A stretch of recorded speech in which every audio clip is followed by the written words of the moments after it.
Boa noite, tudo bem? Chegamos no nosso último encontro. A gente vai terminar o livro hoje. Jack vai participar, porque, né, tá aqui, não quer sair daqui, então ele quer ouvir o livro, ele quer ouvir a finalização, ele vai ficar aqui com a gente. Vamos lá, eu vou ler. É um final bem interessante. Vamos lá, a gente vai começar no capítulo 13. Sim a dançar para esquecer os problemas com as pessoas certas. Estou sentada na sala de edição do Prospect Studios com meu editor, Joe Mitek. Joe Mitasek, na realidade, falei errado. Estamos brigando sobre que música usar. Esse debate tem se arrastado há semanas. É o último episódio da 10ª temporada de Grey's Anatomy. A cena é icônica. Meredith e Christina estão dançando para esquecer os problemas em uma sala de plantão pela última vez. A música que tocará enquanto dançam tem um significado épico para mim e para os fãs que assistiram essas personagens crescerem de internas a atendentes, de jovens mulheres inseguras para grandes usinas de força. Estamos com elas há mais de 200 episódios a essa altura, mais de uma década da nossa vida e da delas. É a última vez que Christina Yang será vista na tela. A cena, a música, a edição, tudo precisa estar perfeito. Quando a cena foi inicialmente filmada, uma música rápida e incrível de hip hop foi usada para animar as atrizes e dar energia a elas. Agora, na sala de edição, chovem opiniões de todos os lados. Todos que estavam lá durante a filmagem acreditam que qualquer coisa diferente de uma música rápida e dançante vai fazer com que Ellen e Sandra fiquem mal dançando. Acho isso ridículo. Não acredito que Sandra ou Ellen jamais tenham parecido mal dançando na vida delas. Não é possível. Sandra tem um negócio tranquilo, tipo rockstar nação do ritmo. E Ellen tem ginga, e de alguma forma luminosa e gangster todas as vezes. Que as duas consigam se agitar com tanta individualidade e ao mesmo tempo transmitir tanta proximidade e harmonia foi o que inspirou todo o conceito de dançar para esquecer os problemas. Isso para início de conversa. Elas fazem isso há 10 temporadas. Isso não é truque de edição, gente. Aquelas mulheres sabem se mexer. Eu não estava presente durante as filmagens. Nunca estou presente durante as filmagens. Bem, quase nunca. Porque não posso estar em 5 lugares ao mesmo tempo. Dessa vez, não estava presente porque estava na escola da minha filha. Perdi a gravação ao vivo, então não fui previamente influenciada. E, de toda forma, não me importo. Não quero uma música rápida. Uma música rápida parece errado. Uma música rápida me incomoda. Uma música rápida é toda. Joe quer saber por que eu não gosto. É uma pergunta razoável, exceto pelo fato de que não consigo ter uma resposta. Não tenho uma forma de explicar por que não gosto. Não sei por quê. Simplesmente não gosto. Faz com que eu me sinta arrepiada em todas as rugas. Discutimos, debatemos, brigamos. Esses não são exercícios sem utilidade. Quero que meus editores briguem comigo. Gosto de ser desafiada. Gosto que me provem que estou errada. Fico logo desconfiada da unanimidade instantânea. Unanimidade instantânea me apavora. Joe está trabalhando na pós-produção durante quase toda a vida da série. Ele passou de editor assistente para editor-chefe durante o tempo em que esteve aqui. Ele tem experiência, sabe como esses debates de edição funcionam, sabe que tem a chance de vencer se conseguir me mostrar a história de um ângulo diferente, de uma perspectiva diferente. Se conseguir entortar o quadro só um pouquinho. Discutimos. Depois que eu disse sim para conversas difíceis, depois que eu disse sim a dizer não, fiz uma descoberta interessante.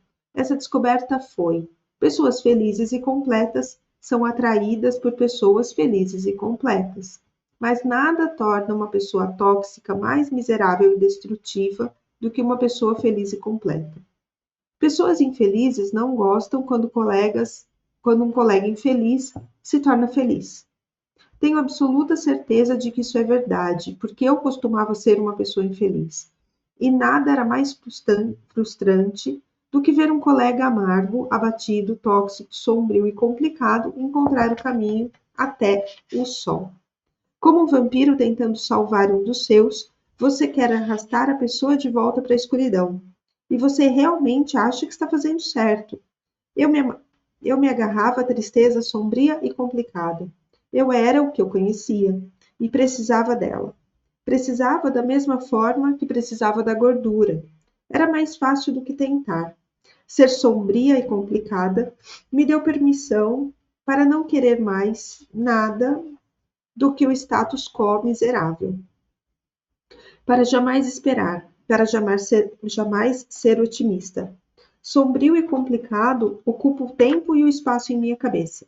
É como um passe para sair da sala de aula. Não preciso fazer nada sobre meus problemas se estiver realmente ocupada, reclamando, desculpa, e sentindo pena de mim mesma.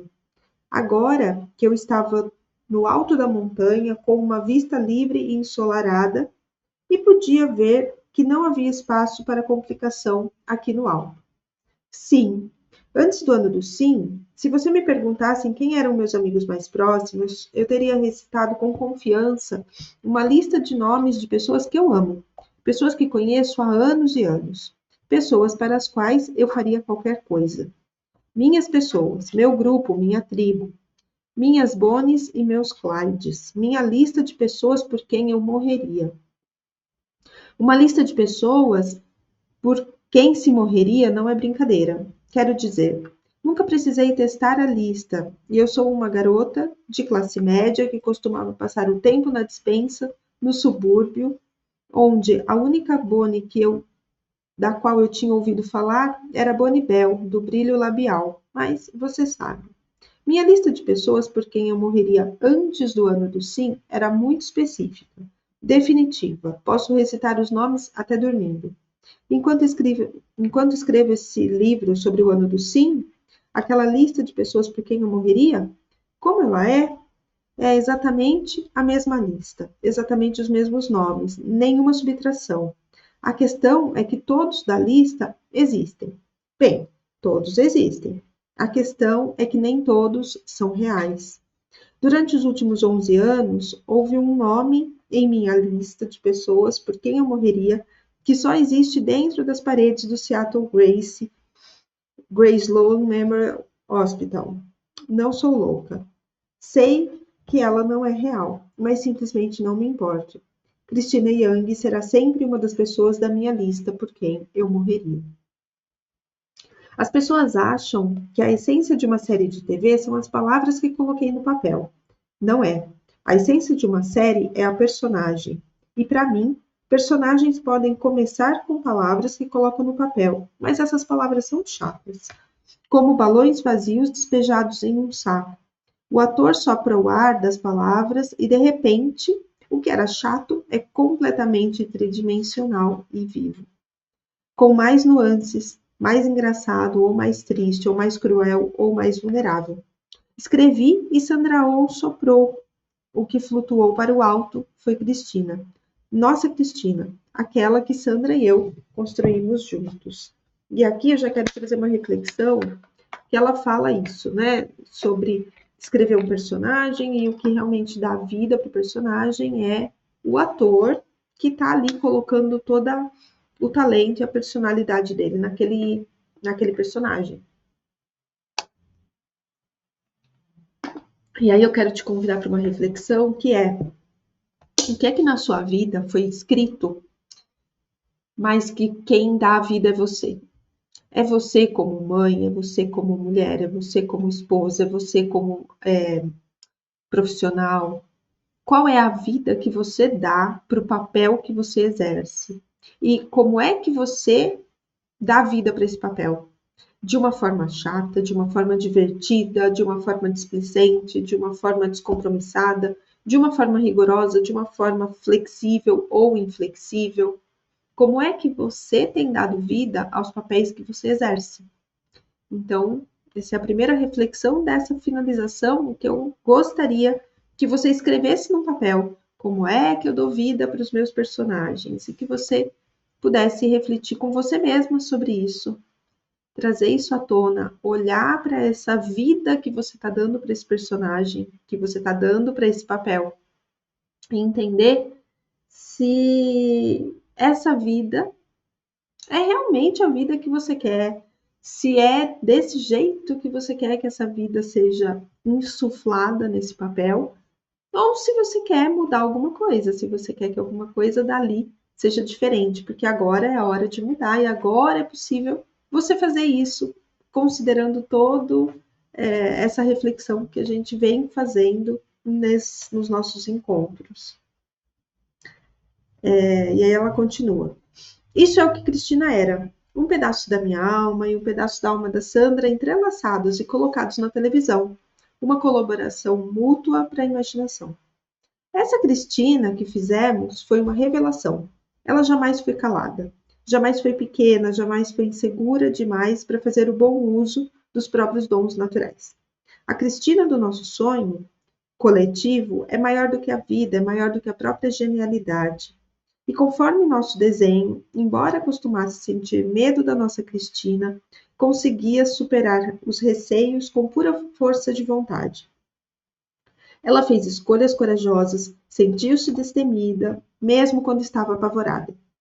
Não causa surpresa que eu tenha me debruçado sobre Cristina, tenha escrito a personagem de maneira tão eloquente, que a tenha colorido com cores mais fortes, pintada fora dos pontilhados, que eu a tenha deixado fazer e pensar e viver de modos que exprimiam seus sonhos. Ela não queria casar, tinha uma genialidade que a perseguia, amava o trabalho. Dei a Cristina o desejo profundo de não querer filhos, porque, embora eu adore crianças, queria vê-la lutar aquela batalha feminista e vencer.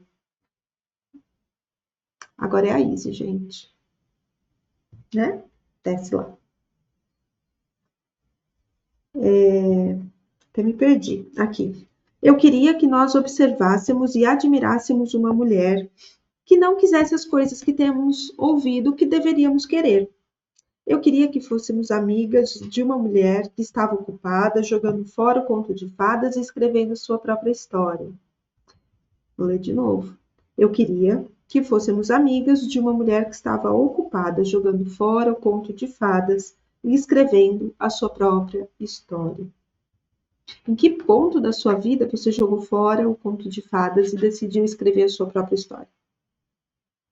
Né? Mais um ponto de reflexão para você anotar aí.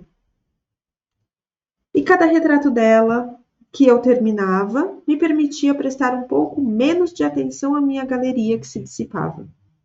Recuei para os bastidores, onde podia com segurança ficar de pé à sombra de Cristina, onde eu podia caminhar na ponta dos pés sobre pegadas que Cristina deixava ao lado de Meredith, conforme as duas se moviam com segurança pela paisagem. Cristina sobreviveu a coisas de maneira que a maioria dos personagens não teria sobrevivido. Ela fez uma cirurgia com uma arma apontada na cabeça. Curou um peixe gigante ao segurá-lo nos braços. Durante minhas horas mais sombrias, meus momentos mais silenciosos e tristes, minhas épocas mais solitárias, escrever Cristina Yang me fortalecia. Aquela arma apontada para a cabeça e o peixe nos braços? Escrevi aquelas histórias por algum motivo. As histórias me faziam acreditar que todas as coisas eram possíveis. Aquelas histórias eram prova de que eu podia sobreviver a qualquer coisa. E Sandra, ao interpretar aqueles momentos, soprar a vida para aquelas palavras para Cristina, Sandra, ao interpretar aquelas palavras, fez com que a minha sobrevivência, a minha resiliência parecessem possíveis. Cristina Yang era a validação ambulante dos meus sonhos. Como uma escritora nerd introvertida, que tem um tique nos olhos e mal conseguia falar, deixe-me contar, meus caros amigos, aquilo foi mágica. Esse tipo de mágica é absurdamente especial. Os momentos que Cristina e eu tivemos juntas foram incrivelmente reais para mim. Aquele bobo parece bobo dizer em voz alta, mas é verdade. Passei mais tempo com Meredith e Cristina do que com muitos amigos de verdade. Horas e horas nas salas de edição, horas em escritórios, horas sozinhas debruçadas sobre um script. Quando você assistia à TV, mesmo que só passando uma hora inteira com Cristina uma vez por semana, estava provavelmente passando mais tempo com ela do que passava com a maior parte das pessoas da sua vida. O relacionamento era real. Aquele trem estava disparado pelos trilhos, sempre na hora, sempre uma última viagem. Mas agora está seguindo para a última parada. Chegamos quase ao final da linha de Cristina. Sandra Oh vai deixar a série. Em breve ela terá ido embora e quando for, Cristina irá junto. Vou sentir falta de Cristina Yang. Não estou falando de Sandra Oh. É claro que eu vou sentir falta da Sandra. Mas posso ver a Sandra, posso falar com ela, sei onde ela está. Não, quero dizer que vou sentir falta da Cristina Yang, tanta falta da Cristina Yang que meu coração vai doer. No ano do sim, essa é uma das coisas que mais me preocupa. Não tenho certeza de como vou lidar com isso. Então, algo acontece com uma das pessoas da lista por quem eu morreria. Vamos chamá-la de Pan. Pan é uma amiga que eu descreveria como uma pessoa genuinamente maravilhosa. Forte, engraçada de verdade, esperta, bondosa, tranquila, leal, aventureira. Mas conforme salto para este desafiador ano do sim e dou passos hesitantes em direção a ser feliz, Pan se torna uma parede de gelo. Eu me vejo em situações cada vez mais frequentes nas quais Pan parece mais irritada e irritada comigo. Toda a personalidade dela se torna mais grosseira. Há um incidente bem desagradável no início do ano do sim. Então, uma discussão feia ocorre meses depois. Passo muito tempo me perguntando se, de repente, me tornei excessivamente sensível ou se de alguma forma provoquei esse comportamento. Eu me encontro perguntando a ela, hesitante, sobre alguns comentários que Pan faz ou coisas que ela faz que parecem pura maldade para mim. Ela foge de qualquer conflito. Fico perplexa com relação a como minha amiga doce e confiante se tornou assim. Fico preocupada. Mas, quando acontece de novo, de modo dramático e passivo-agressivo, estou avançada demais para o ano do sim para suportar aquilo. Agora, decidida a encarar conversas difíceis, confronto Pan a respeito do que está acontecendo. E não acaba bem.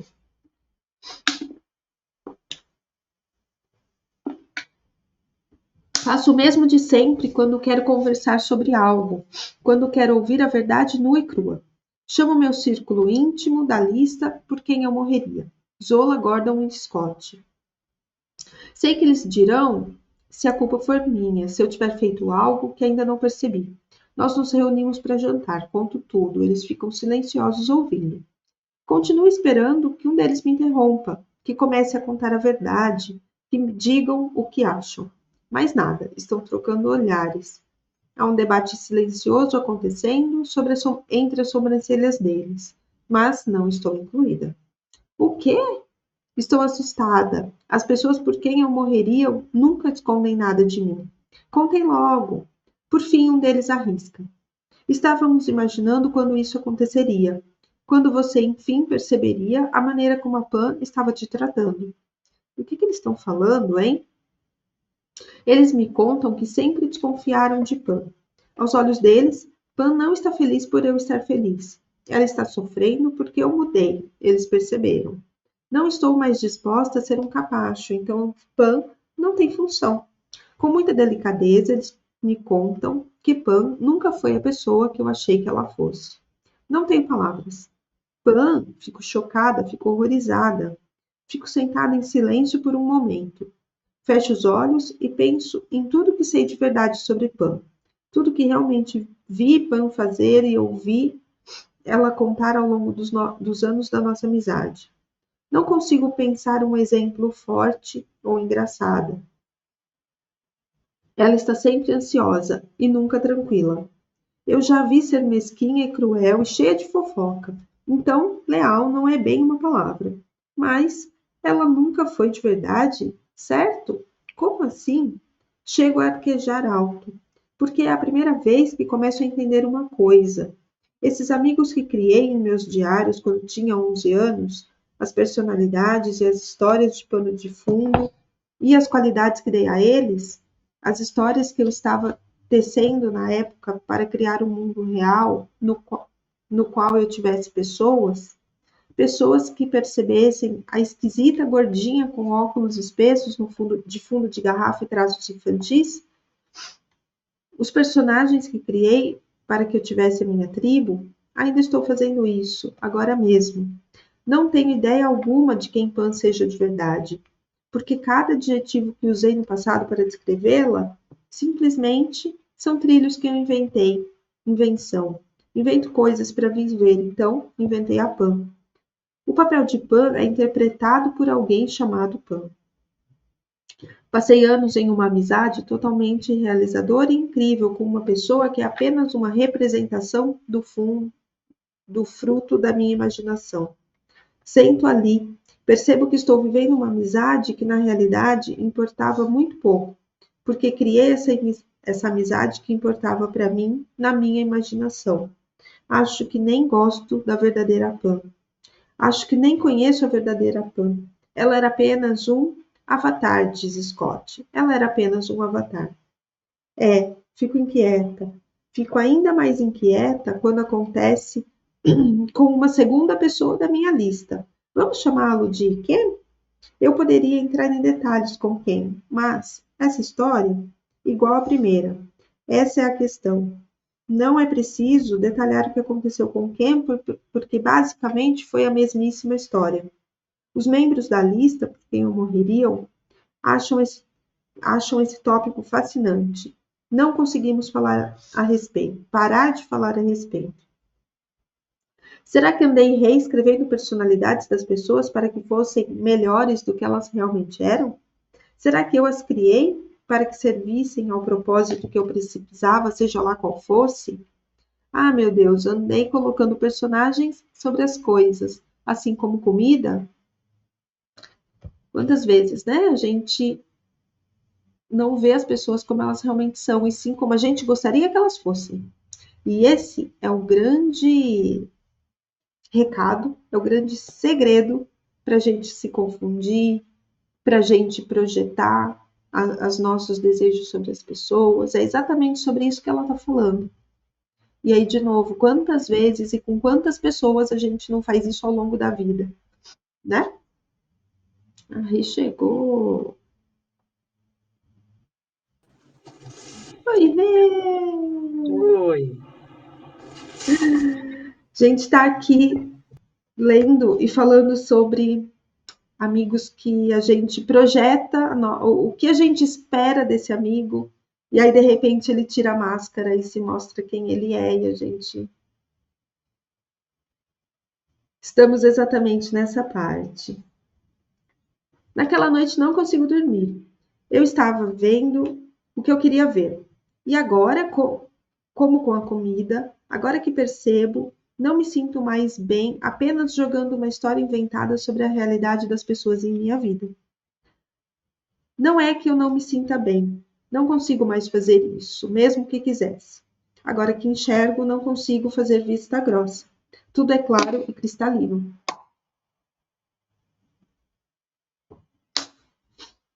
Fui deixada com os duendes estúpidos do Papai Noel de novo. E não gosto de inadequado e apreensivo. Não quero dividir a minha casa com eles. Sinto-me triste, estou de luto, percebo que não estou apenas perdendo Cristina, estou perdendo Pan e Ken. 3 amigos fictícios se vão. Agora que consigo ver a Shonda atrás da cortina, agora que consigo ver o trilho que foi disposto, não consigo mais ver minha Pan e meu Ken. Simplesmente vejo essas pessoas que se parecem com elas perambulando pelo planeta. Minha Pan e meu Ken morreram de verdade. Não posso recuperá-los, a perda é dolorosa. Pelo menos tenho um pouco mais de tempo com Cristina. Sandra e eu temos um relacionamento profundamente pessoal, estranhamente entrelaçado, íntimo, frio, próximo, distante, vibrante. O único tipo de relacionamento possível para 2 pessoas tão emocionais quanto nós, tão mentalmente curiosas quanto nós e tão criativas quanto nós, quando passamos 10 anos juntas, como duas metades de uma mesma pessoa. Choramos juntas, rimos juntas, contamos segredos obscuros uma para outra. Sentamos em restaurantes e sussurramos em uma língua que só poderia ser traduzida no contexto dessa experiência compartilhada única. Foi profundo. A pessoa fictícia que Sandra e eu formamos é linda e intimidadora. Coloque Cristina contra qualquer pessoa real e não há competição. Ninguém tem chance. É injusto e terrível. E não é, de uma maneira, uma forma de medir um ser humano. No entanto, quem se importa? Ela é a meta, ela é a liberdade. E é por isso, é claro, que criei Cristina. E acho que foi por isso que Sandra a criou. Para mim, ela não era apenas o que eu imaginei, ela era o que eu precisava. Sou grata por ouvir mulheres me dizerem que Cristina era o que elas precisavam também. Não estou sozinha. Certa vez contei a alguém que Cristina era uma das minhas melhores amigas. Essa pessoa ficou chateada. Cristina é a melhor amiga do país inteiro, disse ela, como um sermão. Você age como se ela tivesse algo especial. Assinto com paciência. Sim, sei que ela é a melhor amiga do país, mas sou eu quem escreve o que a nossa melhor amiga diz e decide o que ela faz e por onde ela vai. Espere, ainda estou na dispensa? Acho que sim. Invento coisas para viver. Mas sério, invento coisas para viver, para seguir em frente. Meu tempo com Cristina de alguma forma me salvou. Cristina Yang ergueu a espada e cortou as cabeças de todos os demônios em meu caminho. Ela me fez sentir segura, me protegeu. Foi a prova de como cada demônio poderia ter sido morto. Percorreu as trilhas primeiro, experimentou todas as armas primeiro, tentou todas as manobras arriscadas primeiro. Ela foi uma pude, primeira, única, diferente. E corri atrás dela, conquistando todas as segundas chances de Cristina. Ela fez isso por mim. Agora, sei que os demônios lá fora são de alguma forma, são alguma versão de mim. Estou ciente de que sou a única me perseguindo, me derrubando, mordendo os meus calcanhares, tentando arrancar minha cabeça. Está na hora de ser uma amiga melhor para mim mesma. Mas não estou preocupada com os meus demônios. Cristina está saltando do trem, mas está me deixando a espada dela. Daqui para frente, vou cortar a cabeça dos demônios por conta própria. Não tenho medo. Cristina Yang me tornou corajosa, alguém por quem eu morreria. Amo uma personagem fictícia e não me importa quem saiba. Ela não foi apenas a pessoa de Meredith, também foi a minha. Eu dispus esses trilhos. Inventei coisas para viver. E lá vem o trem. Vamos dançar para esquecer os problemas. Mas antes, precisamos achar uma música. Posso finalmente descrever por que a outra música parecia errada. Quero que ruja, digo a Joe. Quero que a gente sinta como se, enquanto elas dançam, elas estivessem voando. Quero que a mesma maravilha e alegria que elas sentem numa cirurgia seja sentida numa dança. Quero capturar 10 anos de amizade extraordinária, de carinho verdadeiro, de guerreiras tribais, de listas por quem se morreria. Quero capturar a glória de Cristina Yang e tudo o que ela significa para si, e tudo o que ela significa para Meredith, e tudo o que ela significa para nós. Em uma música, uma dança, em uma cena. Joe se senta e fica em silêncio por um bom tempo, e então me diz: em uma música, em uma dança, em uma cena. Assinto e Joe assente de volta. Nós nos sentamos em silêncio por um bom tempo. Dizemos quase ao mesmo tempo. Primeira temporada. E a batalha da música termina. Ninguém vence, todos vencem. Precisamos encontrar uma música da primeira temporada. E precisa ser uma música que capture os sentimentos de alegria e novidade de duas estagiárias que começaram a descobrir a cirurgia e uma a outra. O resultado é perfeito. A música icônica de Tegan e Sarah, Where Does the God Go? Uma música que tocamos no início da primeira temporada, lá atrás, quando todos achávamos que faríamos poucos episódios, nos divertiríamos e nos despediríamos.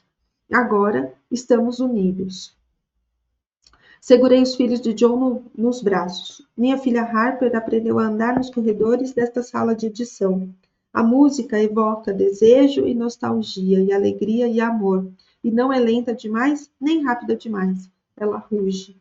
Joe e eu encontramos o ponto perfeito para fazer a transição da dança delas em câmera lenta. Queremos saltar para fora do tempo real, então subir o ângulo da câmera no momento em que Tegan e Sarah entregam o refrão. Brincamos com isso. Nunca fica exatamente certo, jamais é perfeito. No entanto, é impecável. É tudo que queríamos. Então, como não podemos deixar esse momento passar rápido demais, como não queremos separar essas amigas antes da hora, Joe e eu fazemos algo raro na sala de edição. Abrimos um minuto inteiro de tempo ininterrupto na tela para assistirmos Christina e Meredith se expressarem da melhor forma que essas duas mulheres brilhantes podem fazer sem bisturis nas mãos. Nós as observamos dançar e esquecemos os problemas. Percebo que estou em lágrimas pela primeira vez que vejo. Essas irmãs sombrias e complicadas chegaram tão longe quanto eu. Elas também não são mais sombrias e complicadas.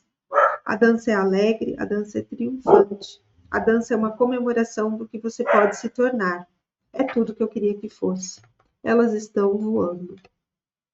Sinto muito carinho por Pam e Cam, pelas versões fictícias. Não tenho ressentimentos em relação a eles. Sou grata a eles. Foram grandes amigos quando precisei dos dois. E por uma amizade, e quer a amizade tenha sido verdadeira ou não, foi a amizade verdadeira para mim. Tanto quanto Cristina foi verdadeira para mim. Tanto quanto as histórias que escrevi nos cadernos na escola eram verdadeiras para mim. Tanto quanto a despensa era verdadeira para mim. Tudo isso me forneceu algo necessário na época. Eu me senti instigada pela amizade, pela lealdade delas, pela ideia que eu tinha, pela ideia de que eu tinha esses amigos incríveis, esses membros da minha tribo, esses gladiadores às costas, prontos a morrer por mim.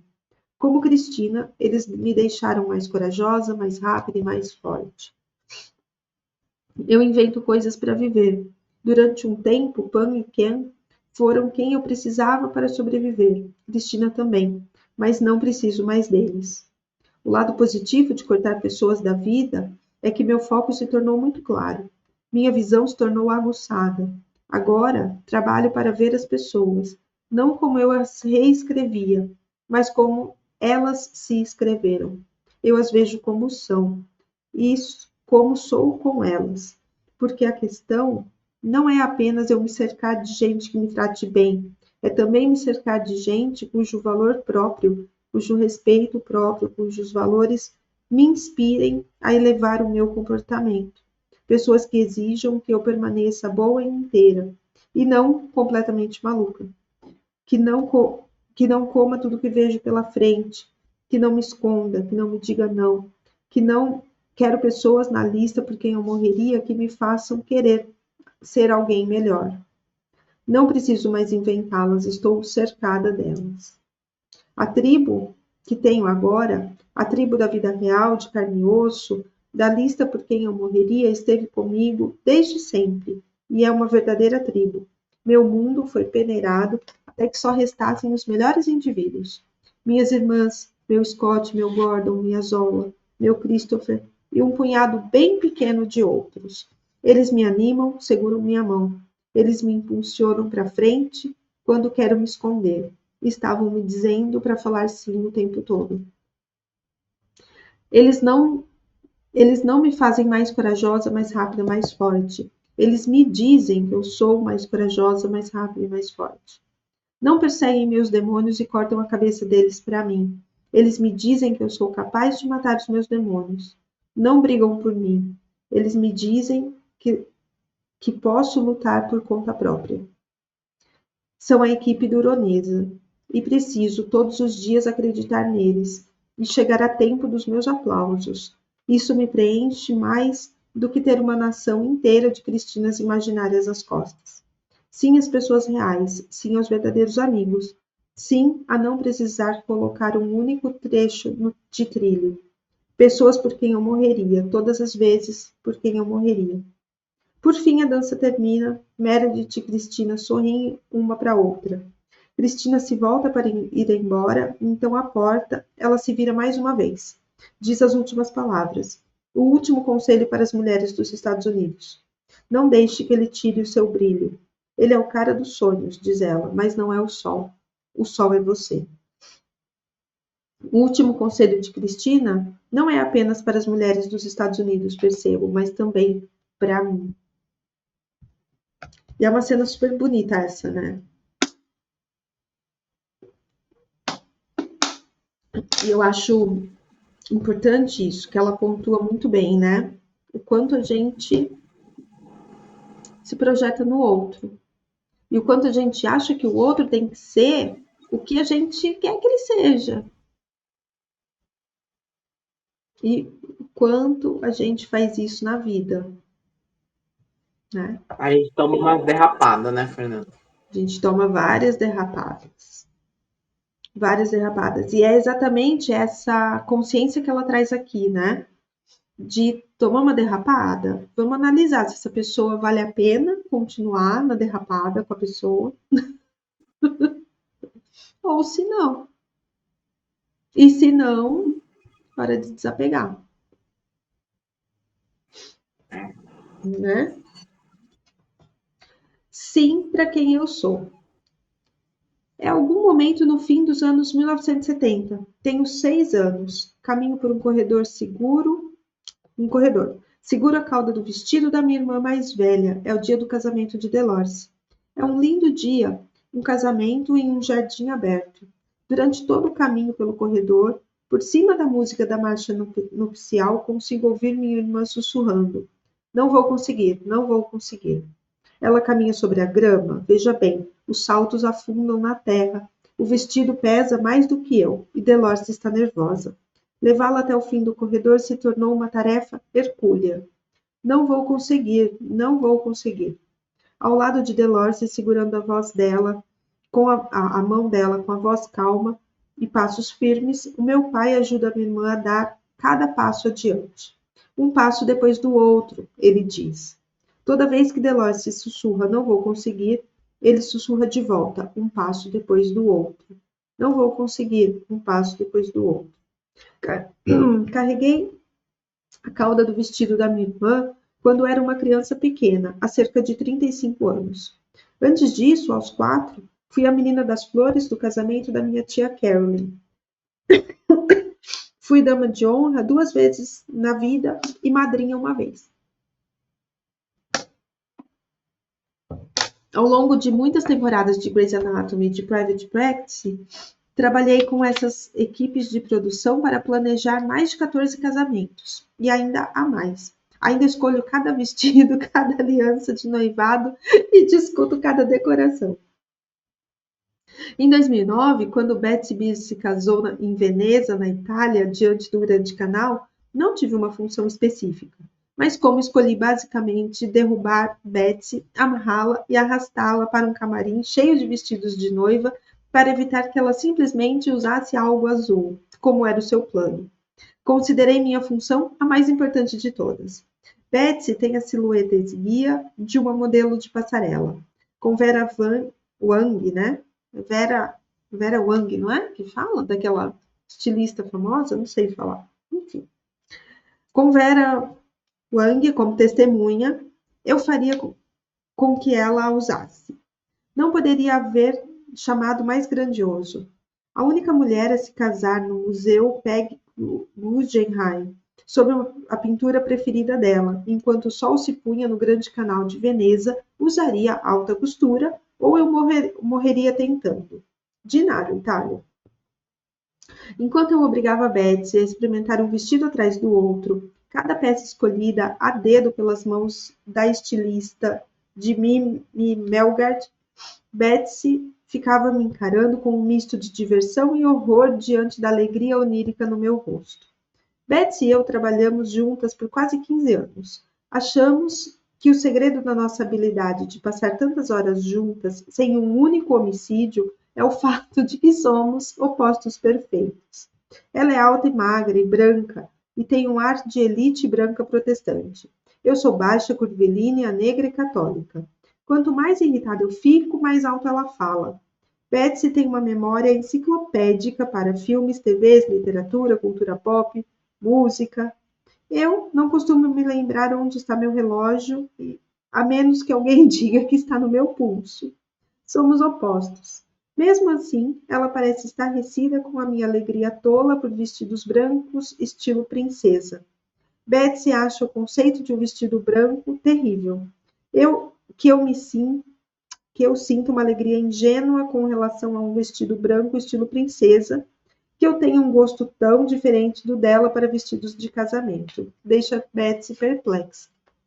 Depois que chego bem perto de entrar em combustão espontânea por conta de tanta animação a cada troca de vestido, Betsy não aguenta. Como você pode estar tão animada a ponto de fazer xixi nas calças? Ela pergunta, arrancando um enfeite de frufru que ficaria ridículo em qualquer ser humano. Porque eu amo casamentos, eu grito em voz alta e esganiçada. A proximidade de todos aqueles vestidos está me dando algum tipo de onda por contato.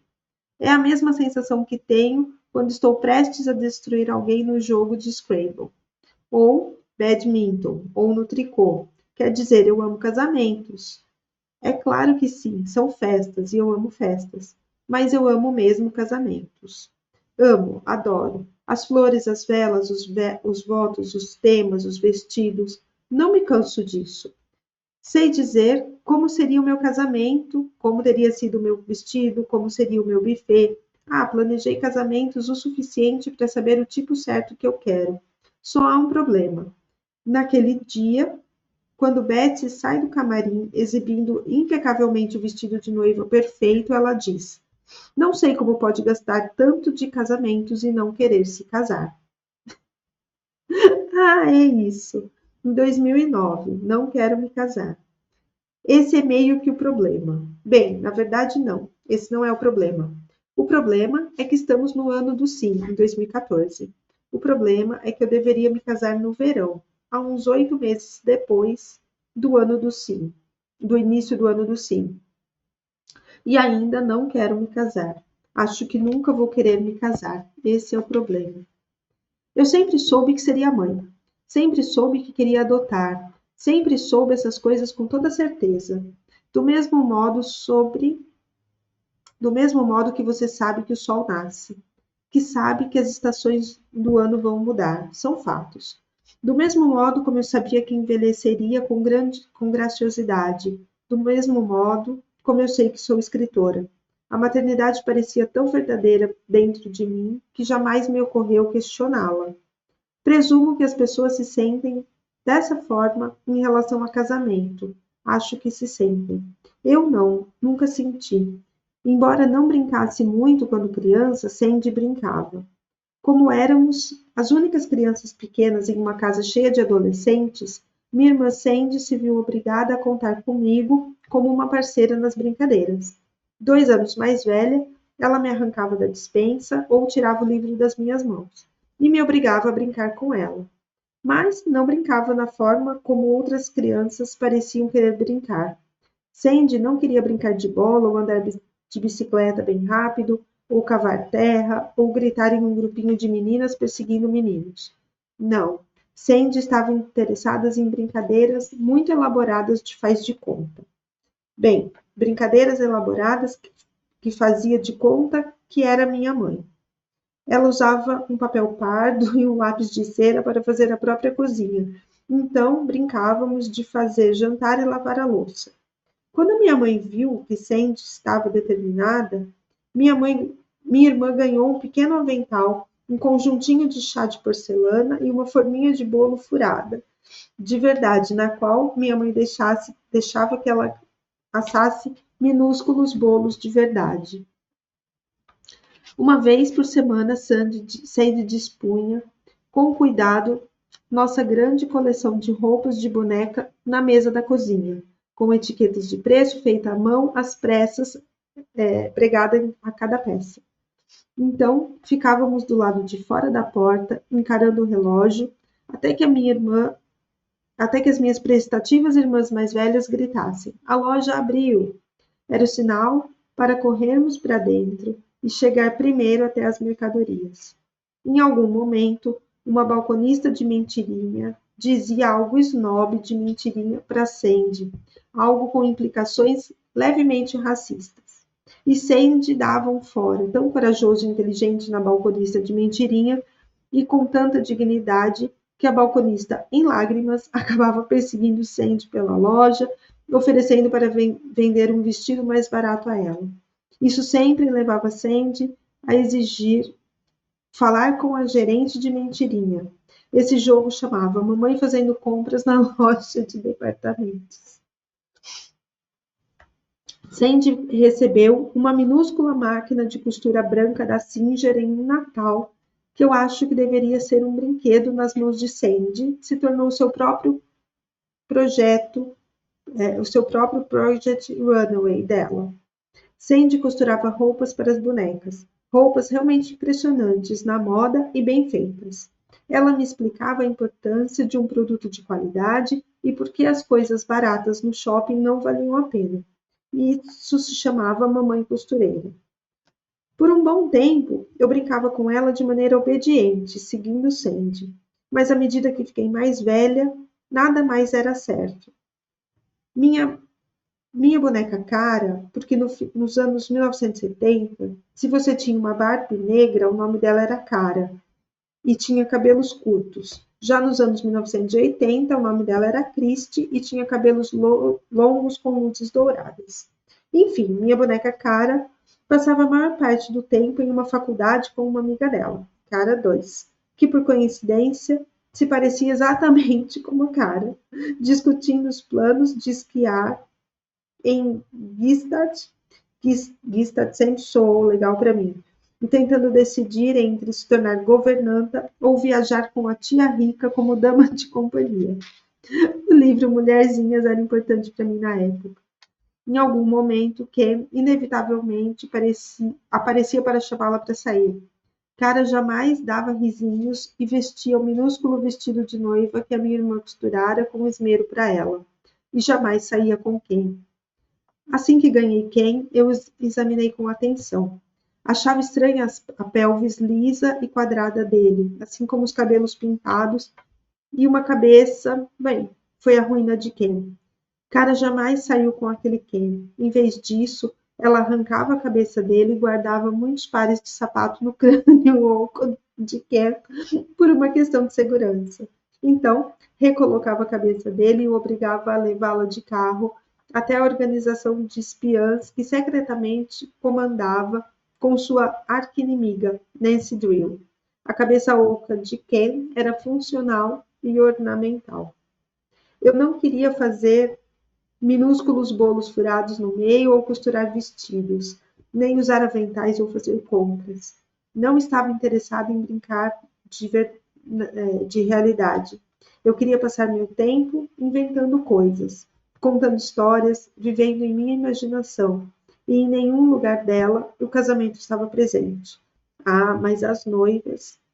Noivas se tornaram tudo para mim na primeira vez em que vi Maria em A Noviça Rebelde. Ela deixou o convento, tinha 1 bilhão de crianças, aquele tal de capitão era bonitão e o vestido de noiva dela era lindo. Amo o romance, amo o amor.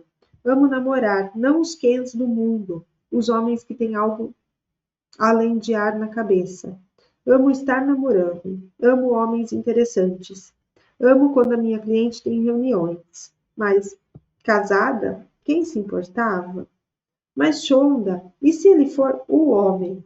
E se vocês forem fupo, feitos um para o outro? E se ele for a sua alma gêmea? Suspiro. Vejo como os meus pais são perfeitos um para o outro. Em 1994, estou me formando com um mestrado em artes na Faculdade de Cinema da Universidade do Sul da Califórnia. Então, meus pais pegam um avião para comparecerem à cerimônia. Insisto para que fiquem comigo no meu pequeno apartamento, que não está localizado em uma das partes boas de Los Angeles. Eles concordam na hora. Naquela noite, dou a minha cama a meus pais e me deito no chão para dormir.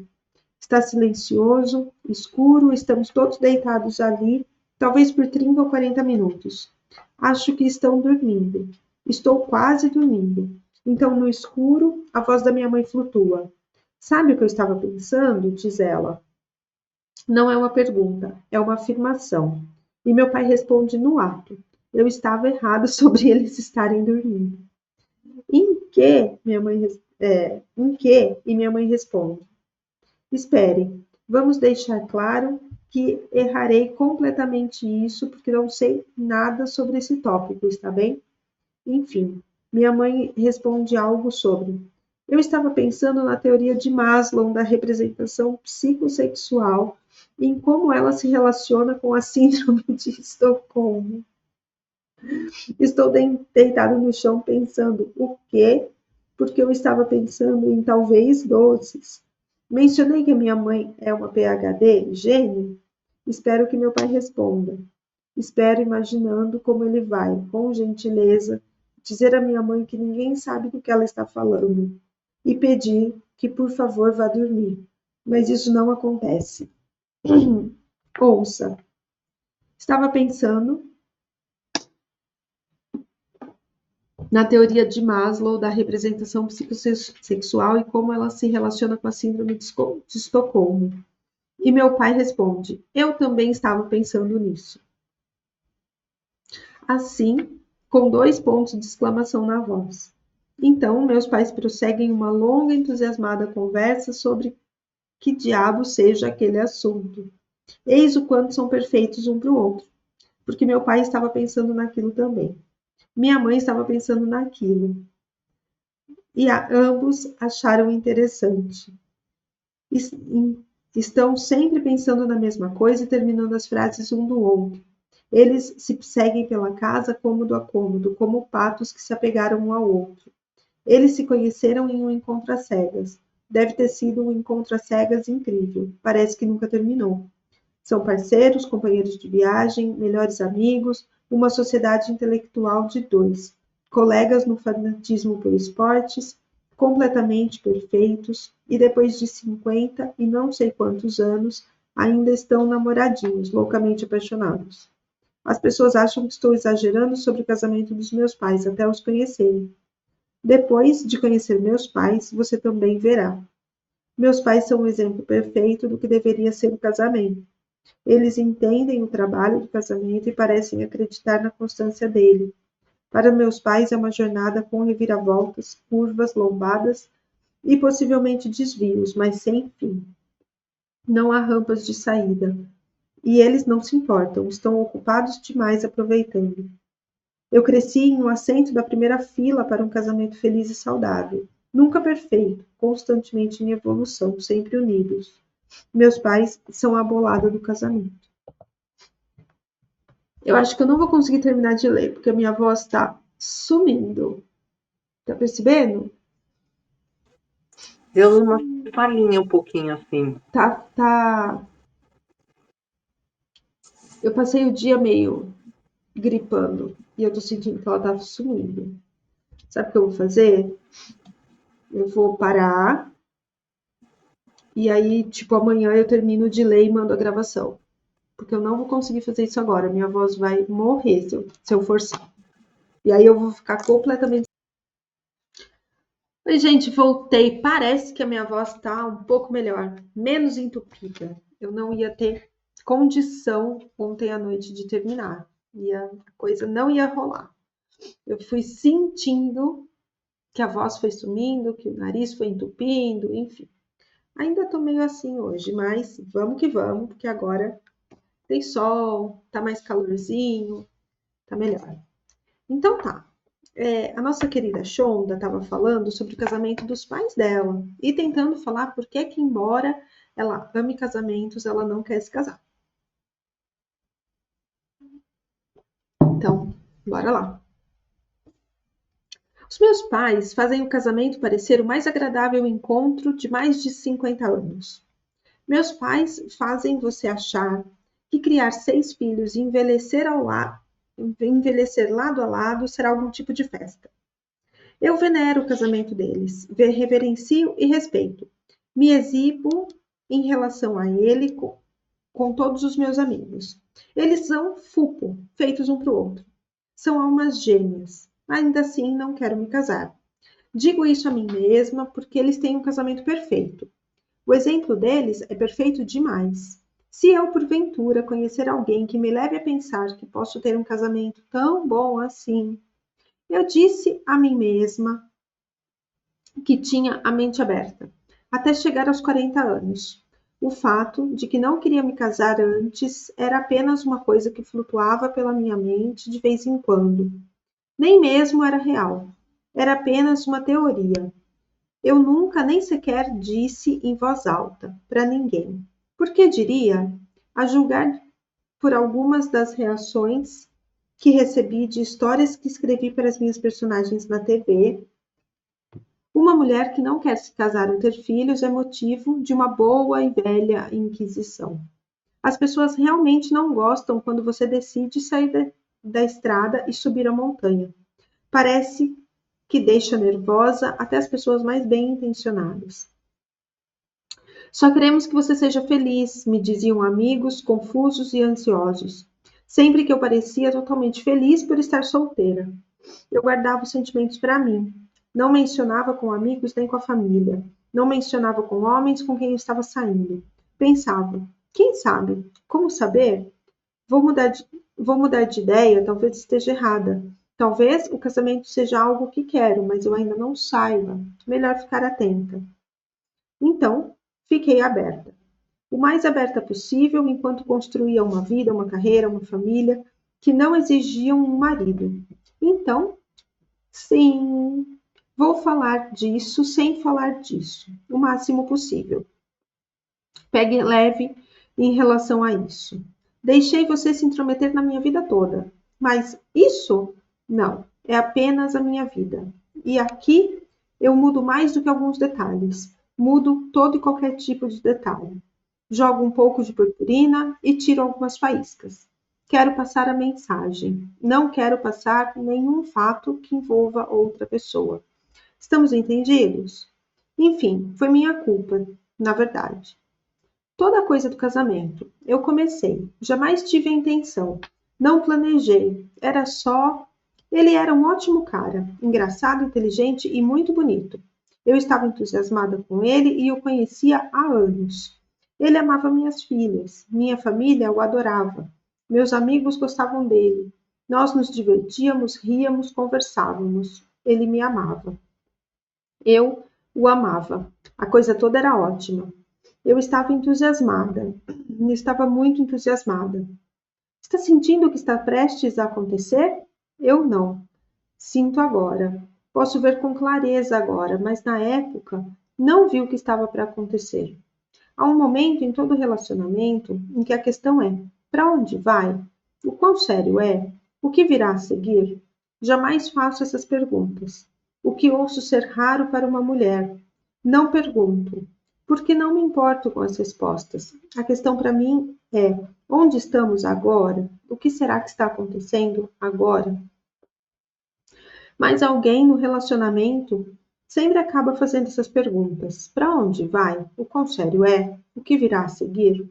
Ele quer saber, e eu estou entusiasmada, mas não quero falar do que virá a seguir, mas ele quer saber. E tenho quase certeza de que o motivo pelo qual ele quer saber é porque eu estou entusiasmada. Meu entusiasmo permitiu que ele perguntasse. E por falar em conversa difícil, e antes do ano do sim, não sei o que fazer com relação a conversas difíceis. Estou nervosa e estressada, mas não quero ser teimosa. Quero ter algumas respostas. Eu me importo com as respostas, porque ele se importa com as respostas. Talvez eu queira me casar, talvez o casamento seja incrível. Sim, obviamente, o casamento é incrível. Digo a Linda Lowry o quanto o casamento é incrível. Ela é casada há uma eternidade, mas mesmo assim faço um sermão. Faço um monólogo esganiçado ao ritmo de Scandal para Linda sobre como o casamento é incrível para as pessoas. Ela me encara. Mais tarde me dirá que eu estava com os olhos mais loucos, zonzos que ela já viu num ser humano. Mas eu me sinto satisfeita. Acho que tenho tudo sob controle. Antes de começar o ano do sim, pensava muitas coisas loucas e zonzas a respeito de mim mesma, mas obviamente preciso de uma ajuda. Obviamente tenho um problema. Então, sem pedir, sem falar, lá em cima é tudo assim. A contadora de histórias é chamada do banco de reservas em meu cérebro e entra em jogo. E, sim, vou usar uma metáfora de esporte com você. Marca um home run na primeira vez em que lança a bola. A contadora de histórias resolve meu problema. Minha mentirosa interior limpa tudo. Nós nos sentamos em volta de uma fogueira, minha contadora de histórias e eu, e tecemos contos sobre casamentos em ranchos em Montana. Falamos sobre como o casamento é bom, uma vez que esteja nele, e sobre como combinamos perfeitamente. E como, é claro, isso será ótimo, e como estamos apegados um ao outro como dois patos. Disponho alguns trilhos. Quantos trilhos disponho? Para um trem que está? Essa é a questão. Não há trem. Não há equipe esperando para montar um set de filmagens. Não há orçamento a ser cumprido. Nem um ator para filmar. Estou dispondo os trilhos em uma cidade fantasma para um trem fantasma. Estou dispondo trilhos em uma rota para lugar nenhum, para um trem que não está vindo. Só ainda não sei. Ainda acho que ouço aquele trem apitando ao longe. Chegará a qualquer minuto. Então, permaneço entusiasmada. Casamento? Não é incrível? Respira, respira. Apegados um ao outro, feito dois patos. Um passo depois do outro. Não vou conseguir. Nós juntos pelo resto da vida. Um passo depois do outro. Não vou conseguir. Ele está tão feliz, eu estou tão feliz, só um passo depois do outro. Não vou conseguir. Penso em Delorce, com 35 anos de casamento com Jeff. Penso em meus pais, uma vida inteira de união. Imagino a mim mesmo com 2 meses de casamento e tenho dor de cabeça. Vamos esperar, eu digo, para contar à família e aos amigos, até depois que a vida com meu mais novo bebê se acalme. Até depois que nossas famílias tenham se conhecido. Até depois do Natal. Até depois, até depois, até depois. Um passo depois do outro, um passo depois do outro, um passo depois do outro. Não vou conseguir. No momento, lembre-se, estamos antes do ano do sim. Então, faço o que sempre fiz quando fico estressada. Começo a comer. E como? E como? Coloco comida por cima e por cima. Como falei, estou gorda como nunca. Ele não se importa. Ele me ama. O amor dele vai além da superfície. Ele é um ser humano incrível. Quanto mais incrível ele é, mais comida enfio goela abaixo. E as pessoas ficam me dizendo que estou brilhando. Porque estou apaixonada, dizem elas. Porque estou gorda e suada, digo eu. Todos estão incrivelmente felizes por eu estar com ele. Todos o amam. Não se cansam de amá-lo. Nota: os parabéns que recebi por ter um cara com quem todos esperavam que eu fosse me casar obscureceram todo e qualquer parabéns ou felicitações que acompanharam os nascimentos das minhas filhas e quaisquer das minhas relações profissionais. Era assombroso. A presença de um homem ao meu lado deixou as pessoas tão apopléticas de felicidade quanto naqueles antigos vídeos de gente assistindo a uma apresentação ao vivo do Michael Jackson, na qual gritavam e choravam. E é isso que eu fico pensando muito, né? Como é a projeção da sociedade em cima de nós, mulheres, com relação a tudo que a gente pode ou não pode fazer. Não pode morar sozinha, não pode viajar sozinha, precisa de um homem com você, precisa de alguém para te amparar. Isso vem muito refletido nessa frase, nesse parágrafo, né?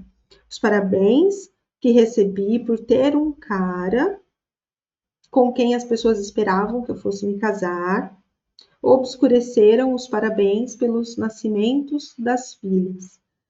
Quer dizer, olha como ainda tem, aqui a gente está falando em 2014, mas eu vejo isso acontecer até hoje, É essa coisa, né? Você não pode estar sozinha, você precisa ter alguém, você precisa estar com um homem, você não pode ter alguém que não seja um homem, ou você não pode ter amigas, você precisa ter alguém ali. Como isso ainda está incrustado na sociedade, né? Eu fico pensando quanto tempo mais vai para a gente se libertar disso. Vamos lá. Um cara contra 3 crianças, uma noite inteira de televisão, um prêmio Playboy, um prêmio Globo de Ouro, prêmios por realizações de uma vida inteira, 14 prêmios NAACP. Era aquela National, alguma coisa que a gente viu lá no começo. 3 prêmios AFI, uma medalha de Harvard, uma introdução de Broadcaster Hall da Fama, para citar apenas algumas das minhas realizações. E do outro lado, um cara. É isso que eu tô falando. Ela tem tudo isso nas costas, mas as pessoas estavam felizes porque ela tinha um cara. Ele é um cara ótimo, um dos melhores. Clooney queria bem. Mas eu não sou como o Dr. Frankenstein e, portanto, não tive nada a ver com a criação dele. Preferia não ser parabenizada pela presença dele. É esquisito. Como se o meu valor tivesse subido porque um cara me queria. Sabe o que é um tabu maior do que ser gorda? Não querer se casar. E lembre-se de começar uma revolução a respeito disso depois. Ao longo do ano do sim, começo a tirar da mente a história de que somos 2 patos, de que estamos apegados um ao outro, porque não estamos. Eu sabia que não estávamos, porque eu estava acordada à noite, em pânico. Ele se mudaria para cá, comigo? E as crianças? Morar aqui, comigo? Eu precisaria falar com ele a todo tempo, vê-lo todo dia, saber dele, entregar a ele muito mais do que a minha energia e o meu foco. É incrivelmente difícil encaixá-lo agora. E não digo isso como um insulto, digo como a verdade. Todo o meu tempo livre passo com as crianças, então com meus amigos e minha família. Há uma quantidade de tempo sozinha de que eu preciso apenas para ter uma brecha na mente para escrever, para ter o que eu chamo de tempo mental na despensa. Já abro mão de um pouco de tempo de cada para vê-lo. Ele oferece com toda gentileza. Posso ficar por aqui enquanto você escreve. Não precisamos conversar. Só quero estar com você. Você e eu somos amigos próximos agora, caro leitor. Então, sabe como me sinto em relação a escrever? Escrever é um zoom, é dispor trilhos. Escrever é a onda. Agora imagine se esse zoom, essa onda, esse trilho, a ser disposto a... Agora imagine que esse zoom, que essa onda, trilho, está disposto, está atrás. Oxe, gente, tá difícil aqui, hein? Agora imagine que esse zoom, essa onda, esse trilho a ser disposto está atrás de uma porta. Agora sim consegui. E essa porta está a 3 quilômetros. Esses 3 quilômetros são apenas porcaria escrita em rabiscos, tentativas de uma ideia e surfar na internet e esperar muito, não se distrair a ponto de desistir. Pior, esses 3 quilômetros estão cheios de brownies e cupcakes e episódios de Game of Thrones e Idris Elba esperando para falar com você e romances muito bons para serem lidos. Sempre que me sento para escrever, tenho que correr mentalmente esses 3 quilômetros, além de tudo que está atrás daquela porta. É uma longa e árdua corrida de 3 quilômetros. Às vezes, estou quase morta quando chego à porta. É por isso que preciso continuar fazendo isso. Quanto maior a frequência com que corro os 3 quilômetros, mais em forma eu fico. E quanto mais em forma eu fico, mais fácil a corrida parece, e menos todas aquelas coisas no canto da estrada ficam fresquinhas. Quero dizer, há quanto tempo estão ali? Mais importante, conforme fico mais em forma, consigo correr mais rápido. E quanto mais rápido eu corro, mais rápido consigo chegar até aquela porta. E mais rápido vocês conseguem também, escritores lá fora. Quando você se senta para escrever todos os dias, fica mais e mais fácil acessar aquele espaço criativo dentro da sua mente. Quanto mais rápido eu consigo chegar àquela porta, mais rápido eu consigo chegar às coisas boas. Atrás daquela porta estão as coisas boas.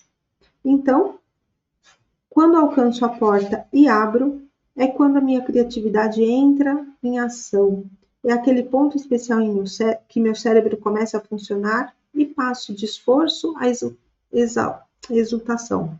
E de repente posso escrever para todo sempre e para todo sempre. Olha a voz ficando estranha, gente.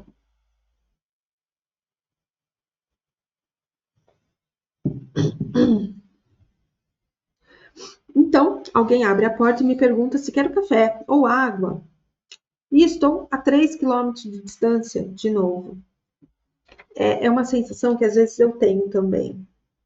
E quando a gente trabalha com escrita, com criatividade, com criação, é muito assim.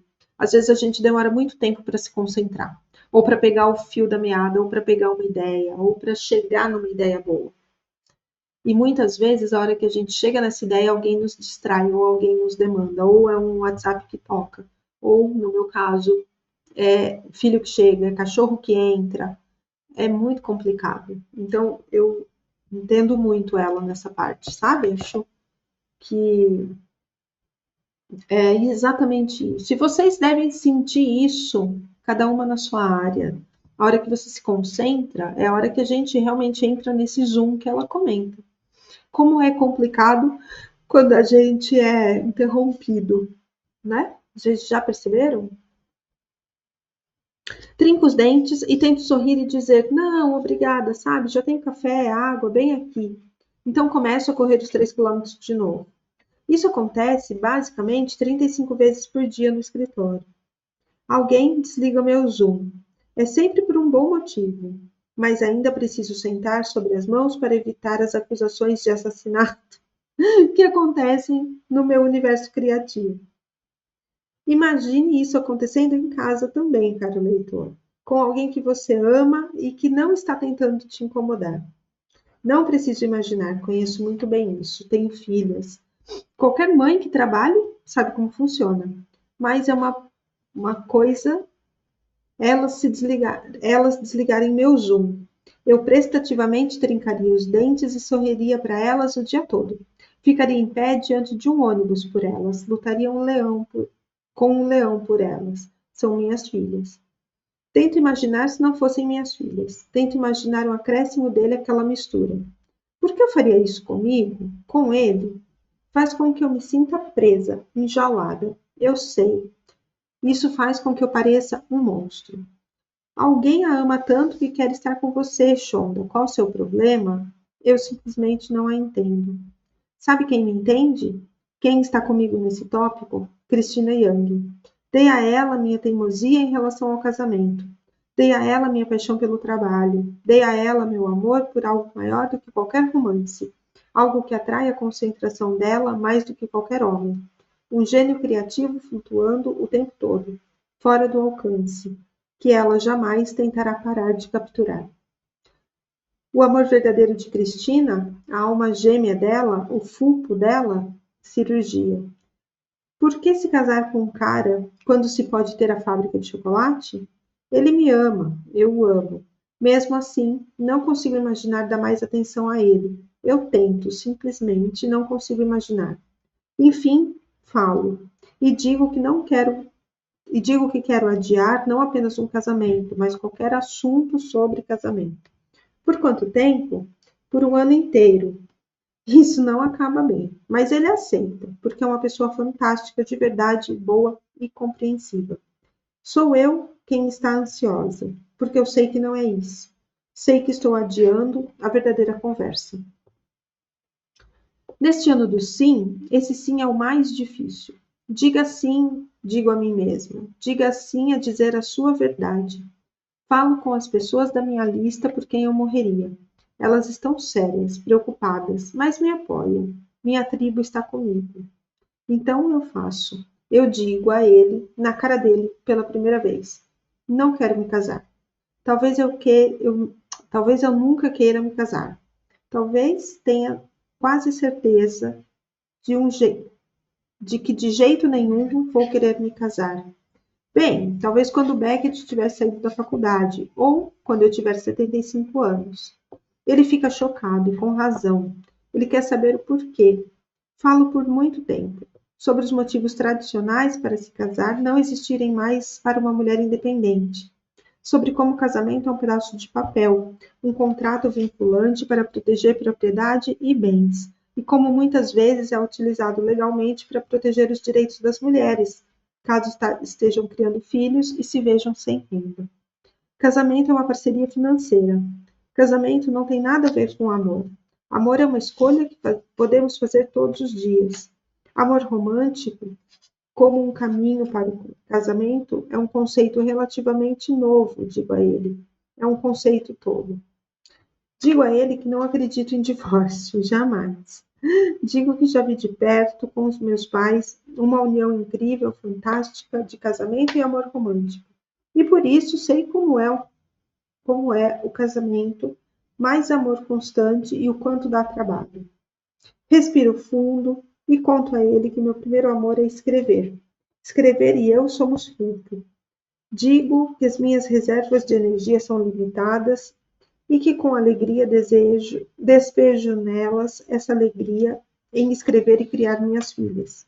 Então, jamais despejaria a mesma energia em um casamento, como sei por nossas conversas que ele imagina como o casamento deve ser. Digo a ele que me ressentiria e passaria a me odiar se nos casássemos, e se eu não fizesse dele uma prioridade acima do meu trabalho. Não tenho habilidade para dar menos espaço à criatividade em minha alma. E também não tenho desejo de fazer isso. Digo, vamos ser mais boêmios em relação a isso, vamos apenas deixar que o amor seja o amor e vamos abandonar todas as definições e expectativas. Vamos parar de pensar em casamento como a linha de chegada e vamos redefinir o que uma vida a dois significa para nós. Sejamos livres, não vamos nos restringir com regras. Quero dizer tudo isso, mas não digo tudo isso. Digo parte disso. Não desabafo todo, porque ele parece tão desapontado e confuso. Ele diz, mas eu achei que você fosse muito mais tradicional do que isso. E é quando eu percebo, eu sou o trem. Eu sou o trem. Eu dispus os trilhos para que o trem, que sou eu.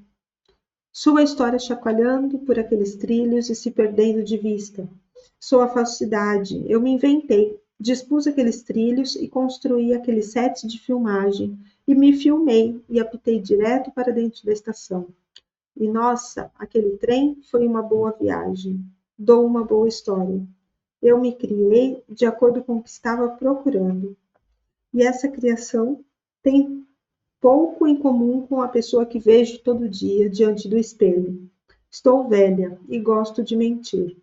Quem diria que eu estava mentindo para nós dois? O papel de Shonda é interpretado pela Shonda. Eu gostaria de poder dizer que saí cambaleante daquele relacionamento, devastada e arrasada. Mas não saí. Sei que pedi a você que não entrasse no meu livro e me julgasse. Mas aqui, bem nessa página, está livre para me julgar. Não vou estampar uma atitude e expulsar você do meu livro. Pode julgar. Veja bem, a questão dessa grande revelação momentânea que tive e que cristalizou quem sou e para sempre, mudou a minha vida? Essa revelação só aconteceu comigo. Tive uma revelação. Outra pessoa foi partida. Então, enquanto eu estava ocupando, tendo epifanias, uma coisa horrível estava acontecendo com um ser humano maravilhoso. Eu poderia estar crescendo e mudando, mas também estava tirando o sonho e o plano para o futuro de outra pessoa e ateando fogo nisso. Que o preço da minha alegria tenha sido a dor de outra pessoa é algo pelo qual vou me perdoar um dia, mas não naquele dia. Assim que acabou, não consegui sentir nada disso, só consegui sentir um alívio avassalador, alegria. Então, como eu disse, você está livre para me julgar. Vá em frente e julgue. vai querer. Porque preciso dizer, eu não apenas saí daquele relacionamento. Eu dancei. Eu dancei para esquecer os problemas, mais feliz do que me sentia há muito tempo. Quando vejo Delorce, estou sorrindo, brilhando, mais leve, mais feliz. Por que está tão alegre? Pergunta ela. Terminamos, porque eu nunca vou querer me casar. Delorce levanta a sobrancelha. Estou literalmente rebolando na sala de estar. Minha mãe chama isso de arejar a traseira. E quando ela fala assim, devemos parar. Mas minha mãe não está aqui, então exibo os meus melhores passos de dança dos anos 80. O homem correndo, o passo do repolho. Delorce me encara. Minha filha Emerson está no colo dela. Emerson também me encara. Delorce gesticula em minha direção, capturando todos os meus movimentos com um gesto. Isso é alguma coisa do ano do sim que está acontecendo? Sim, e conto a ela o que aconteceu enquanto danço. Então, diz Delorce devagar quando termino, você está feliz assim? Porque disse sim a não se casar.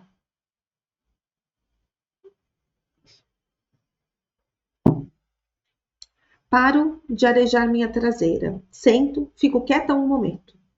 Não, acho que estou feliz assim porque percebi que realmente não quero conto de fadas. Quer dizer, eu tive um. Quer dizer, eu já estive em um. Já tenho uma carreira incrível, filhas ótimas, um lar maravilhoso, uma vida fantástica. E agora, ali estava o cara incrível. Eu teria tudo, deveria querer tudo, deveria me completar. Conseguir o cara incrível é o final da série. Parte de mim secretamente achou que talvez eu estivesse apenas sendo obstinada, que se eu apenas fizesse o que deveria fazer, se eu me casasse, acabaria sendo ainda mais feliz. Todos estavam animados por mim. Teria sido tão simples. O casamento estava bem ali. O cara incrível estava bem ali. Mas eu não queria. E saí da sala fazendo um passo de moonwalk. Delorce me encara. Sei que ela não entende. Explicarei mais tarde. No momento, preciso dançar. Isso sim é grandioso para mim. Está pronto? Meu final feliz não é igual ao seu final feliz. E o seu não é o mesmo que o da minha irmã Delorce, ou da minha irmã Sandy, ou o Zola, ou Betsy, ou Gordon, ou Scott. Todos têm a sua própria versão. Todos passamos nossa vida nos punindo por não sermos de um jeito ou de outro, por não termos uma coisa ou outra, não sermos como esta ou aquela pessoa, por não alcançarmos algum padrão que achamos que se aplica igualmente a todos nós. Todos passamos a nossa vida tentando seguir o mesmo caminho, viver sob as mesmas regras, sermos mais como todo mundo. Isso é errado. Não há lista de regras. Há uma regra. A regra é: não há regras.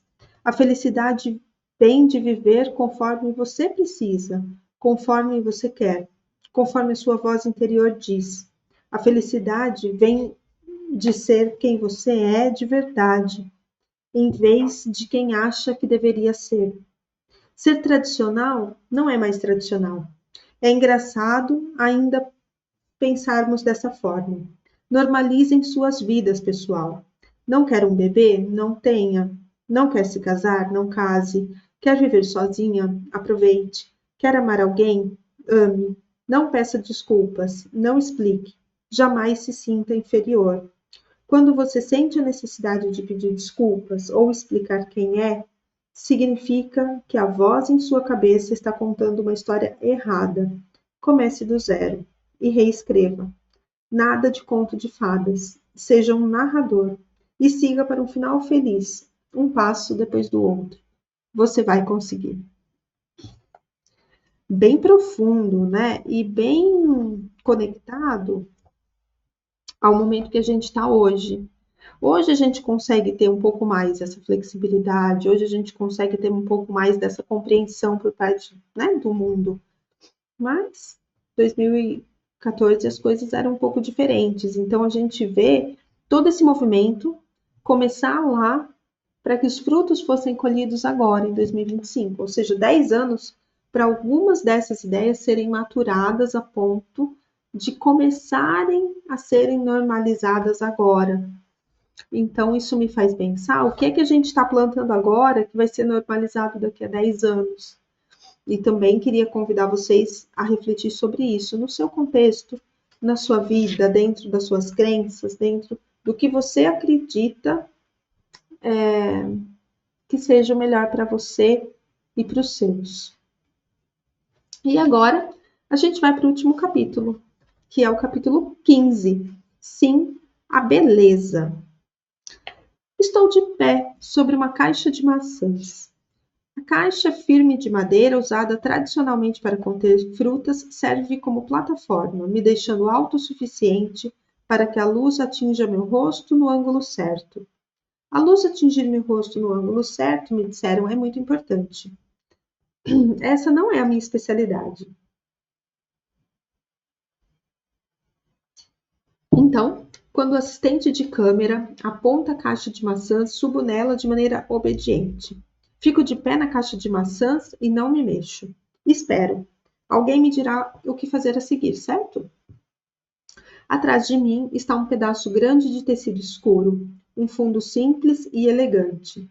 Diante de mim há cabos elétricos grossos, luzes altas com filtros de cor, uma infinidade de membros da equipe que formam uma imensa pista de obstáculos. Duas garotas troncudas com sotaque do sul trabalham para colocar a câmera em um local específico, movendo-a alguns centímetros em busca da precisão de acordo com o plano invisível. Bem nos fundos da sala, consigo ver homens e mulheres bem vestidos perambulando pelos cantos, mexendo-se longe do caminho dos equipamentos e conversando em voz baixa. Estes são os engravatados, o exército de profissionais e de assessores de imprensa do estúdio, assessores pessoais, empresários e executivos de revistas necessários para se certificar de que o dia corra bem de acordo com o horário. Vejo o Cris de relance, o Cris número 1, meu assessor, lá nos fundos. Verifico a sala à esquerda, observando a parede improvisada, que foi erguida para separar o camarim do restante do estúdio. De trás dela, consigo ouvir o som da risada da Ellen Pompeu, de um lado da sala, e o tom de voz baixo e tranquilo da Viola Davis, do outro. Em algum lugar no meio, eu sei que está Kerry Washington. Estou aqui, com as mulheres protagonistas das séries que passa toda quinta-feira à noite nas televisões americanas. Ellen, Kerry, Viola e eu fazemos uma sessão de fotos para Entertainment Weekly. Estou prestes a me tornar a capa de uma das revistas mais populares do país. Ficar em pé numa caixa de maçãs? Claro que faço isso. Se quiser que eu plante bananeira, eu tentarei. Por fim, eu vejo o homem que estou procurando.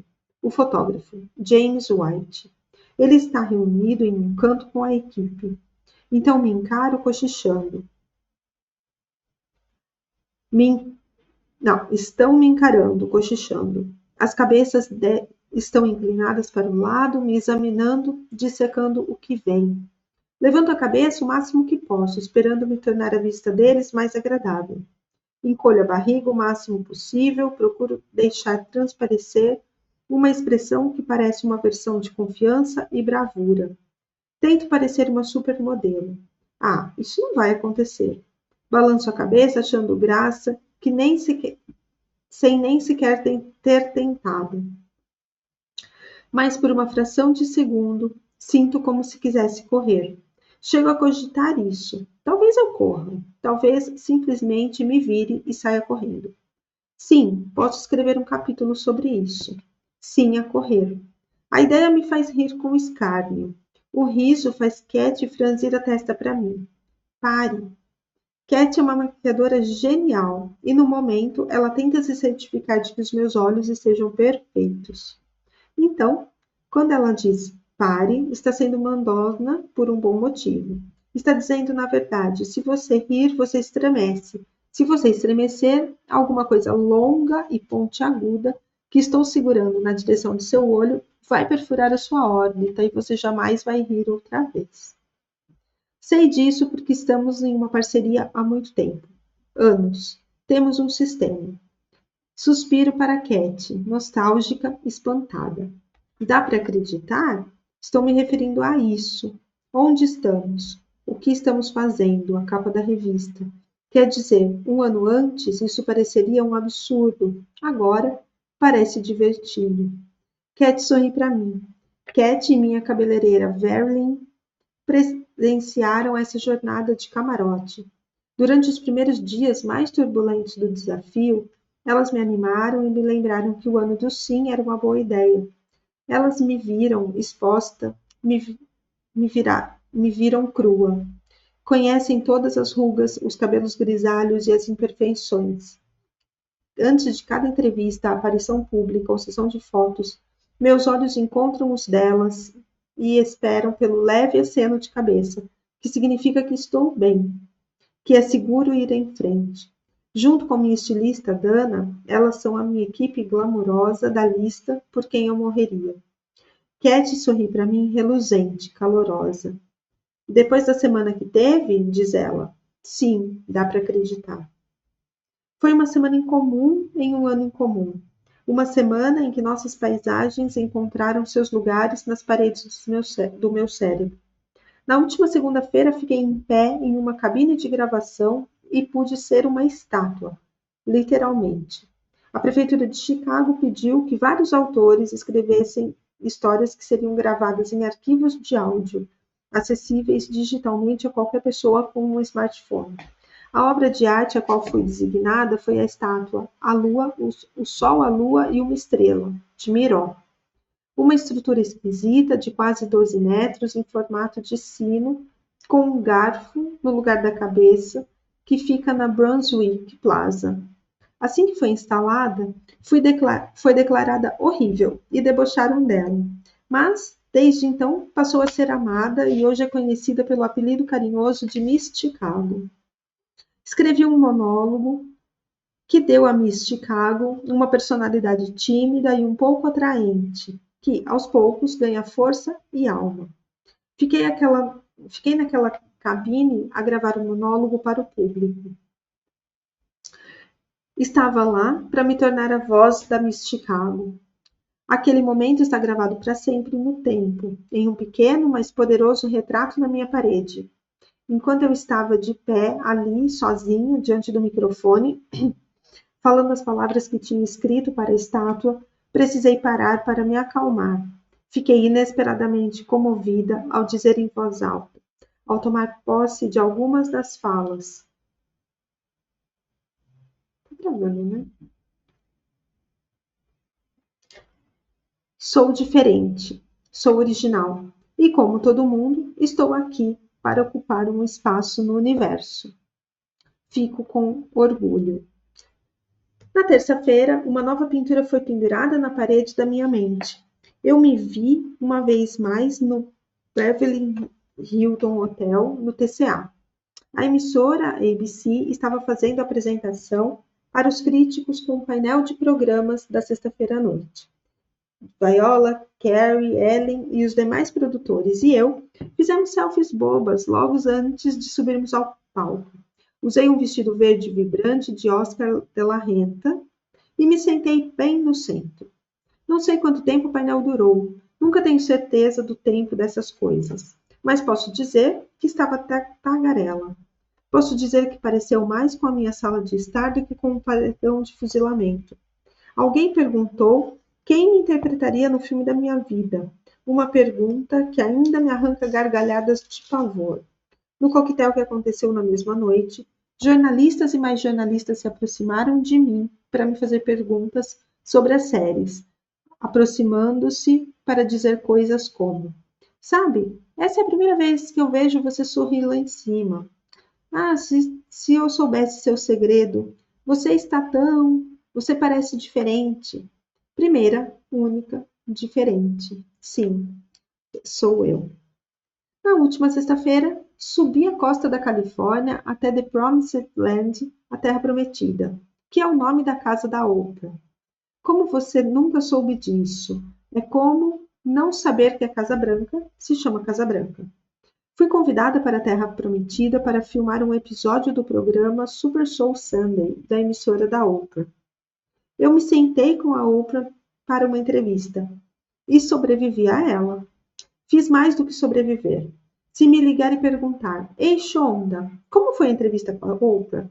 Boa pergunta. Fico feliz por ter perguntado.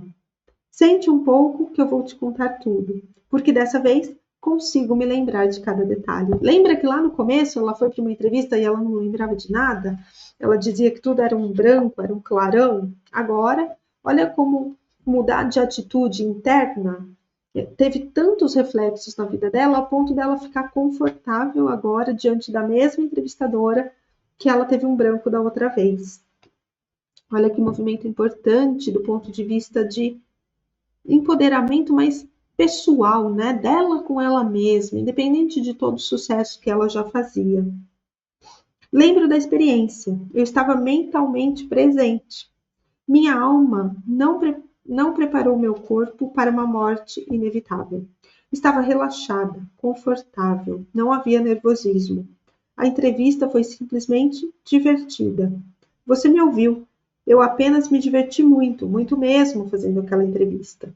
Uma grande e linda pintura se pendurou nas paredes do meu cérebro e ficou ali. E não foi apenas porque Oprah é incrível. Oprah é, sem dúvida, a melhor anfitriã de talk show do planeta. E é muito inteligente, perspicaz e gentil. Ela foi incrível. Mas já estabelecemos que ela sempre foi incrível, e mesmo assim, antes do ano do sim, a velha Shonda teria sofrido um tipo de ataque nuclear de pânico, resultando em total amnésia. Oprah sempre será incrível neste cenário. A diferença era eu. Não tinha armadura, não tinha o que esconder, não estava preocupada com nada. Era eu, destemida. Então, tivemos uma conversa, batemos um papo, conversamos. Do que eu sempre tive medo? O que eu estava protegendo? Por que ficava tão nervosa? E agora estou aqui sendo fotografada para a capa da EW. Outra pintura nas paredes. Acho que está na hora, diz Cat para mim, enquanto retiro os lenços enfiados no pescoço do meu vestido de festa e recua. De repente, James está diante de mim. Ele tem uma câmera jogada por cima do ombro e consigo ver mais 2 ou 3 câmeras no carrinho, esperando a sua vez de serem usadas.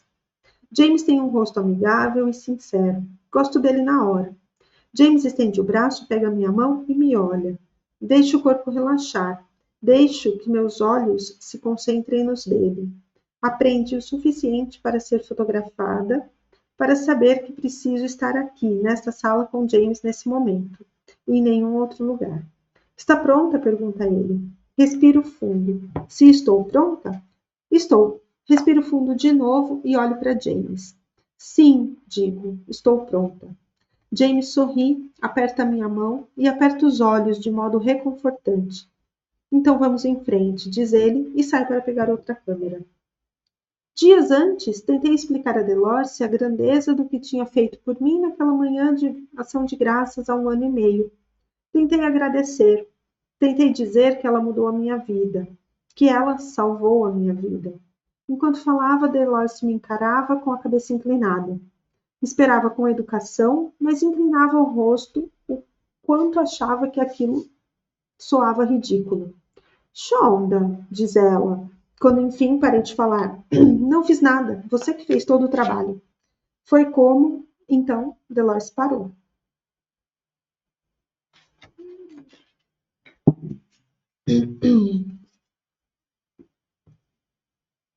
Ela costumava fazer longas pausas que servem de ganchos épicos na discussão de tópicos importantes.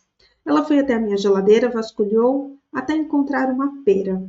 Delorce a lavou, secou. Não estou brincando. Foi como se você precisasse de permissão, disse Delorce, por fim. Então, deu de ombros. Sou a sua irmã mais velha. Te dei permissão. Não foi nada demais. Assenti. Eu estava saindo quando Delorce falou de novo. Estou muito orgulhosa de você, disse ela baixinho. Você não tinha alegria, só dormia, literalmente e metaforicamente. Estava dormindo e eu estava preocupada. A vida é curta.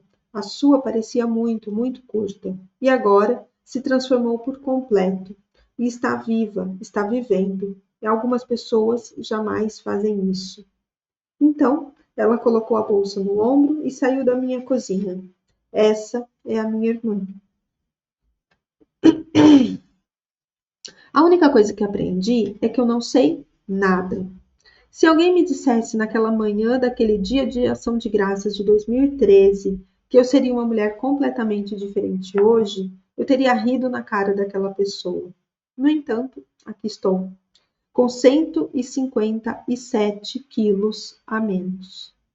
157, gente, quilos a menos. 157 quilos a menos. Ou seja, em 2013, ela estava pesando quase 200 quilos, talvez mais, né? Para ter eliminado 157. Olha o poder de transformação de uma decisão levada a sério em uma decisão que foi tomada de forma muito racional e de forma muito emocional também, mas levada a sério, com permissão para si. Olha que importante isso. 157 quilos a menos. Mais leve por dispensar várias pessoas tóxicas da minha vida. Mais próxima da família. Uma mãe melhor, uma amiga melhor, uma chefe mais feliz, uma líder mais forte, uma escritora mais criativa, uma pessoa mais honesta, tanto comigo quanto com todos os outros na minha vida. Mais aventureira, mais aberta, mais corajosa e mais gentil com os outros, mas também comigo mesma. A crueldade com que eu me tratava não é mais tolerada. A porta da despensa está aberta. Estou entre os vivos, subindo outra montanha, procurando outra vista, pendurando pintura após pintura nas paredes ali dentro. Um ventilador sopra no meu rosto. Beyoncé sai aos berros nos altos-falantes do teto. James me fotografa. Toda a equipe dele está em volta, de olho em todos os meus movimentos. Estão me observando, ajustando as luzes, ajustando o foco. Como estou ocupada demais dançando para esquecer os problemas, não fico tímida. James gesticula. De repente, um dos grandalhões dele está ao meu lado. Ele coloca uma caixa de maçãs maior no chão, estende a mão e me ajuda a subir nela. Olho para James, ele gesticula para que o volume de música seja abaixado por um momento. Então, me direciona para uma posição. Dê um passo à frente, vire o rosto apenas um pouco. Agora, não quero que se sinta travada ou como se não conseguisse se divertir. Eu adoro, mas você sente esse calor no rosto? Preciso que sinta isso. Eu a sinto. James aponta para alguém.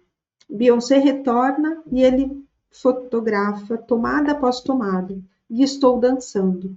Danço Crazy in Love, depois Drunk is Love, depois Who Run the World.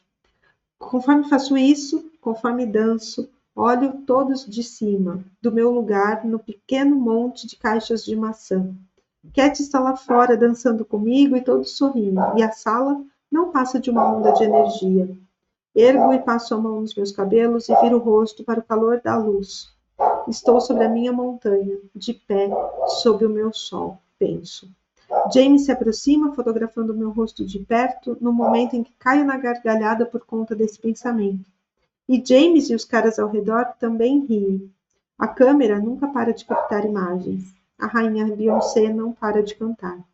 James sorri, olha para o monitor. Você é linda, ele grita para mim. Você é linda. James diz como se fosse uma conclusão inevitável. Ele grita. Então, decido não discordar. Decido acreditar nele. James é obviamente um homem brilhante. Ele sabe o que fala. Sim, sussurro para mim mesma. Sou linda. James me olha. Tem mais disso em você? Sorrio. Tem sim. No mesmo instante, James ergue a câmera, aproximando-se de novo, tirando uma foto atrás da outra. Continue dançando, ordena ele. Não vai acreditar no que eu estou vendo. Então danço para esquecer os problemas. Danço em minha montanha, sob o sol, como se minha vida dependesse disso, porque depende. E James está errado quanto a acreditar, porque quando vejo as fotos depois, acredito piamente no que vejo.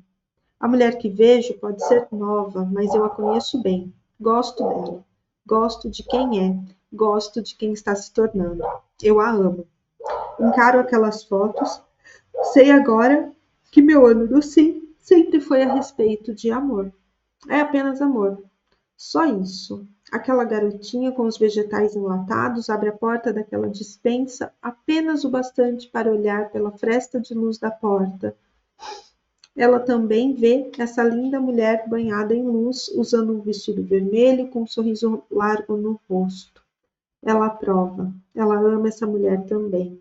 Quem eu era, quem eu sou, é apenas amor. Mal posso esperar para descobrir quem serei quando o próximo dia de ação de graças chegar. Quem quer que eu seja, serei linda, porque posso ser uma velha mentirosa, mas serei uma linda velha mentirosa. Serei feliz, terei valor, digna da fábrica de chocolate. Sempre um trabalho em andamento, sempre dançando, sempre ao sol. Sim, sempre ao sol. Sim. E é assim que a gente encerra. Esse livro foi muito transformador para mim. Muito, muito, muito mesmo. Eu não sei nem enumerar tudo que ele fez por mim. E eu quero saber tudo que essa leitura fez para você. Então, assim que você terminar de assistir esse vídeo, vai lá no nosso grupo. Quero saber de vocês. Quais foram as transformações que esse livro trouxe para você? Quais foram as reflexões, as maiores conclusões que você tirou? Enfim, quero saber de tudo, tá bom? Gente, super honrada de ter vocês aqui comigo. Mesmo que a gente ficou nessa de grava, não grava, começa a gravar, termina no dia seguinte, perde voz. Mas eu sou muito, muito, muito grata e muito honrada por cada uma de vocês que esteve aqui comigo e que está acompanhando essas gravações. Um super beijo, fiquem bem, fiquem com Deus, bom fim de semana. Espero vocês lá no grupo. Tchau, tchau.